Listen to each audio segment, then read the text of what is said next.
All right, my guest tonight is the hilarious, the eccentric, the intelligent, highly intelligent, and always interesting Jeffrey Gurian. Comedy. I thought he was the king of comedy when I first saw him, because he just looks like he's in charge of comedy.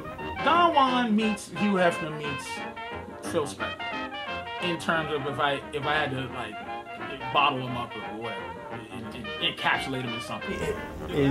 He's singular pretty much in everything about him is individual, from the hair, which I'm sure many people have talked about already, to his literally rose-colored glasses, I think, right?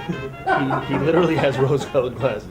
I love Jeffrey. You know, Jeffrey was at a restaurant. I'm sitting around. I'm going, oh, they would serve some ice cream. I didn't have a spoon, and this motherfucker pulls out a spoon out of his. Yeah. I'm like, who the fuck carries a spoon? No, wait a minute. Isn't Jeffrey carries around a fucking spoon? I'm envious of Jeff. It's a righteous thing, man.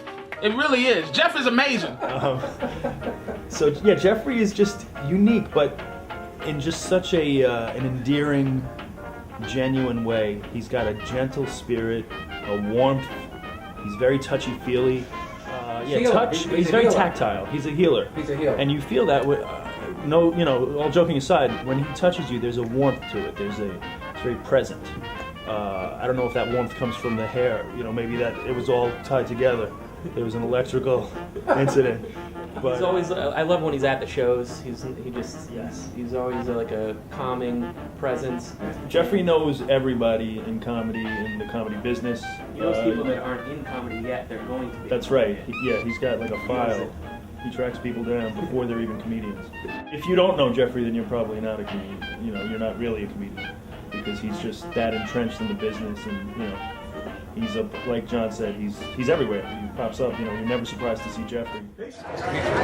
Jeffrey, don't take my picture. The last time I heard sounds like that, I was at Michael Vick's house. Like that one, Jeffrey. Should I do that on stage?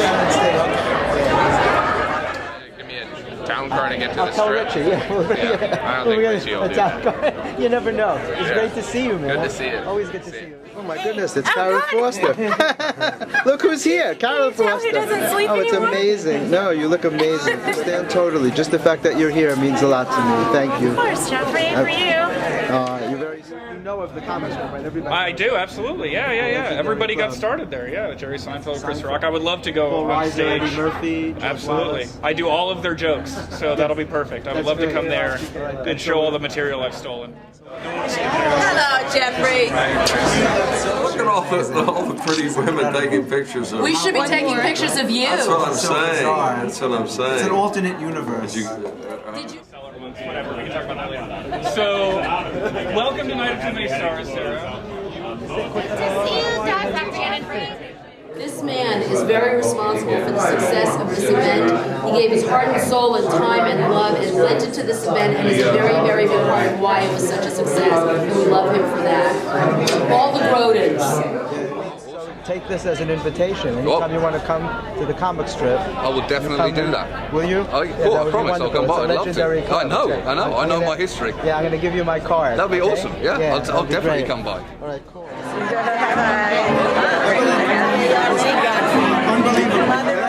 Still love the interview that you gave us for the book. It was phenomenal. Good luck with that. Thank you. It was great to see you. Good to see you as well. All the best. Take care.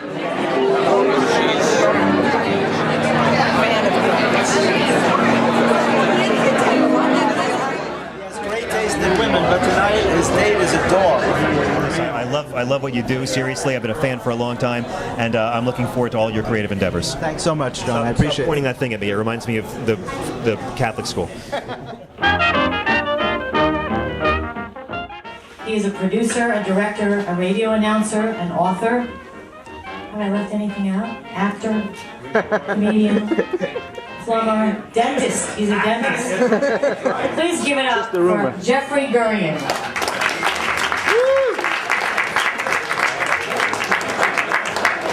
Thank you, Sharon. The dentist thing is just a rumor. It started when I graduated from dental school. Let me bring my mic up here. Hi! Hey! Okay, I gotta tell you something. This is amazing because Tripp and Jeffrey wrote this much of the book. We're getting all this praise for writing a page. The best is that all the comics wrote and we have to buy the book. Okay. Am I in this book somewhere? Yeah, you are. That's pretty good. That's good. Did you write me that joke too? How do you get your hair to look like a squirrel? How long does that take? You bake it or what do you do, Jeff? Years. Light socket. Huh? Light socket. That's a great sport jacket. Yes. Thank you. I got it from Desi Arnaz. What's that? Desi Arnaz gave me this jacket. All right. Is it reversible? This is the inside. This is the inside.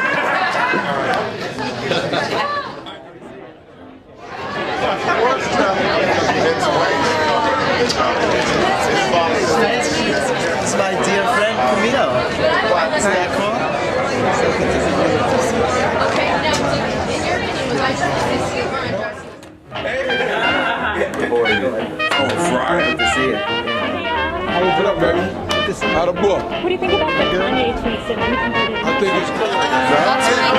Good to see you. Good to see you too. Excellent. I want to ask you something. It's a nice necklace. All right. I used to. I got a question for Will Ferrell. I understand that you have a degree. Multitask. Yeah, exactly. I understand that you have a degree in sports information.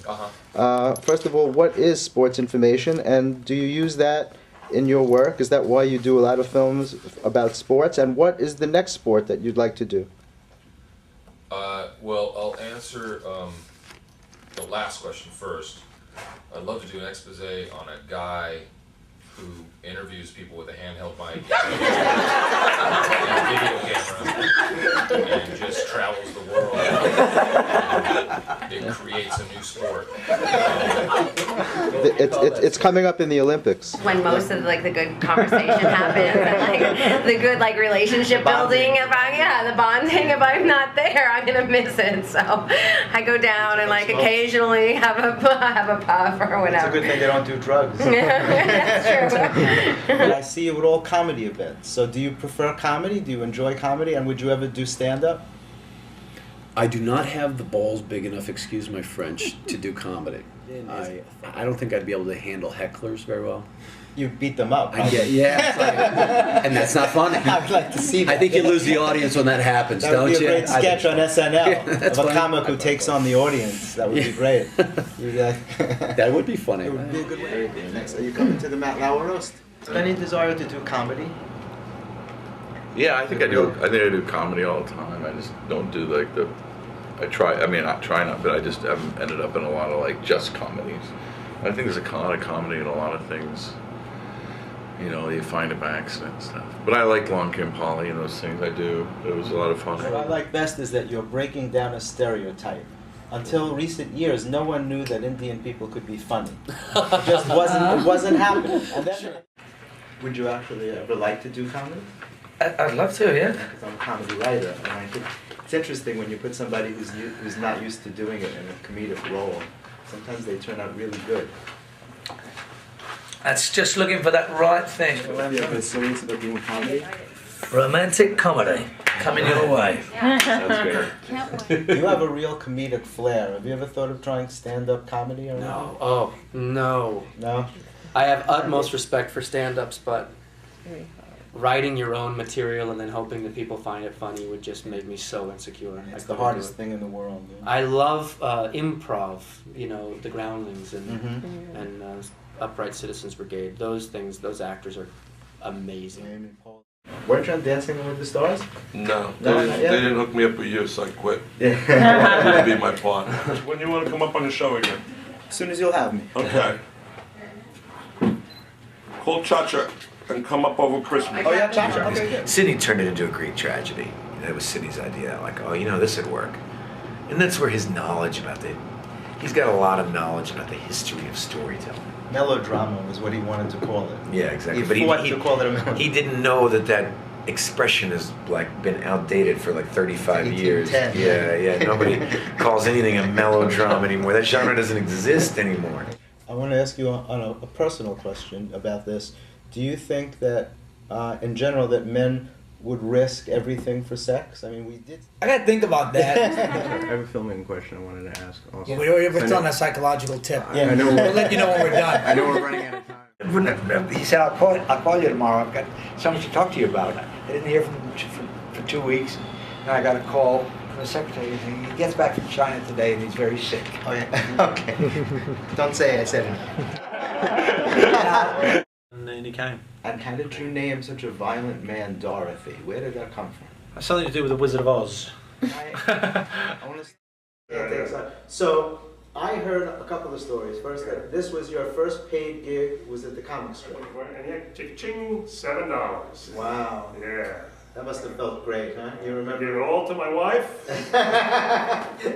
And she put as a down payment on the house, right? Jeffrey, when you gave me that bone marrow, you saved my entire family. This guy, I said my dad needs a kidney. He didn't ask. He reached behind him, ripped the thing out, and handed it over to me. I love the man. I didn't think twice.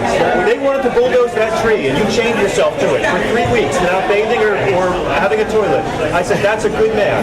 It's not a sanitary man, but I love this man.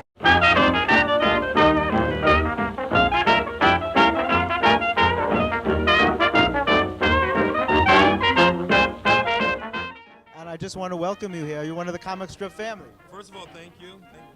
You know I love you already. Sold out show. I need the car. I'll borrow a couple dollars later tonight. You got it. It's gonna be a great show. I can't wait for it. Tone, Kevin, Will. I mean, that's everybody black in the industry. Everybody black important in the industry, right? Thank you. Now, what was amazing? See you too. Thank you. Ready to laugh? Of course. That's why I came here, and to see you too. Good to see you too, Richie. Richie Tinkin, I like to call Richie the godfather of comedy. He always was the godfather of comedy, but now that he speaks this way, he's really the godfather. Went out, partied a lot, so I hope it doesn't show on stage. I hope you didn't do what you did the last time we were at the 40-40 Club. We almost got thrown out. Never again, never again. I'm never going back to that place. I'm not going back to that place until about 2015. I don't think they'll let you in. Thank you for coming on, bro. It's good to see you, man. Continue. I wish you continued success. So you started out as a bad girl? I started out as a good girl, turned bad. Now I'm working towards working it out and being, a mixture of the two. Because I meet her when she's not going to be a bad girl. You might get a little bit out of me. Absolutely. Okay, cool. Okay, thank you so much for coming on the red carpet. I appreciate it. Mwah. I'll see you later.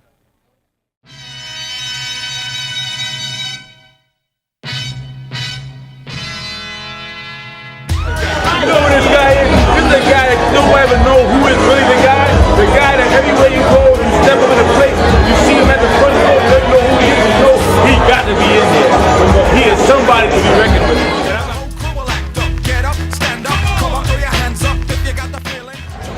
You're probably the smartest, best writer I've ever met, and you're a phenomenon. I just ran into an old friend of mine, Jeffrey Gurian.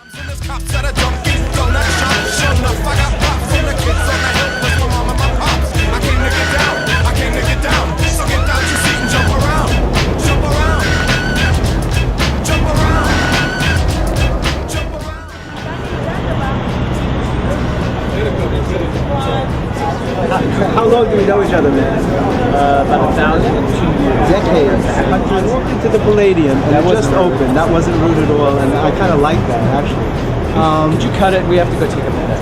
I read the column, right? Comedy Of Matters. course. Well, I have no choice. You send it to me every week. It's ridiculous. See you soon, brother. You got it. Good to see you, man. Are we hugging? We kissing? We're hugging. We're hugging. We're doing the whole. That's true. You know what? They should get that motherfucker his own show. I would rather work with you than the best man in New York, and I mean that, Jeffrey. I sincerely mean that. Something you consider to be a turning point in your career? Yes, right now I hit rock bottom. Talking to Jeff Gurian. It's all over. You haven't been to Jeff's All apartment? everything's white. White You can't touch piano, shit. white walls, white couches, white everything. My life. Exactly. I stood throughout, or there's a white room? No. The whole house. The whole house is white. It's just one theme. But his house is immaculate. It's the whitest thing I've ever seen in my life. This picture is kind of a classic picture. We took this one in the Friars Club. It's me, Richard Belzer, and Paul Schaefer holding a picture of me, Richard Belzer, and Paul Schaefer holding another picture of me, Richard Belzer, and Paul Schaefer. That little tiny one down there is that picture up there. And then I brought that picture with us. We stood in the same order, and we took this picture. And then I brought this picture with us. We stood in the same order, and we took this picture. We take this every few years. Carlin, I sent out 3 cassettes. This tells you how long ago I started. 3 cassette tapes to Rodney Dangerfield. Not 8-track, but regular. No, cassettes. To Dangerfield, Carlin, and Carson. Those are my 3 heroes at the time. Right. I didn't know you yet. Yeah. So those are the 3. He was the first white guy I know that rode around in a pink Eldorado, or pink or tangerine, that he brought from underneath the fingernails of one of the Isley brothers. You gotta be fucking pimp to do some shit like that. Anybody who can do some stuff like that, it's a bad motherfucker. And his name is Jeffrey Gurian. He is mystical. I mean, I can understand what you're saying, but you can't. He's a level 12 pimp, and you. For real. They should give him 2 shows. They should give that motherfucker 2 shows.